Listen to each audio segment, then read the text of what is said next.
হামলায় নিহত হয়েছেন ইরানের সর্বোচ্চ নেতা আয়াতুল্লাহ আলী খামেনি।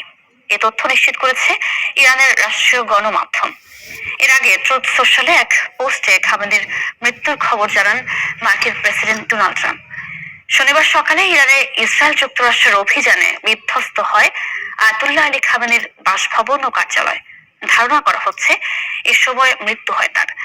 খামেনির মৃত্যুতে ইরানে 7 দিনের সরকারি ছুটি ও 40 দিনের রাষ্ট্রীয় শোক ঘোষণা করেছে ইরান সরকার। 86 বছর বয়সী খামেনি মৃত্যুর আগে 35 বছর ধরে ইরান শাসন করেছেন, যা তাকে বিশ্বের সবচেয়ে দীর্ঘমেয়াদী কর্তৃত্ববাদী শাসকদের একজন করেছে। তার মৃত্যুর পর ইরানের সংবিধান অনুযায়ী প্রেসিডেন্ট, বিচার বিভাগের প্রধান এবং গার্ডিয়ান কাউন্সিলের একজন বিচারক নিয়ে গঠিত 3 সদস্যের একটি কাউন্সিল নতুন নেতা নির্বাচিত না হওয়া পর্যন্ত সাময়িকভাবে দায়িত্ব পালন করবে।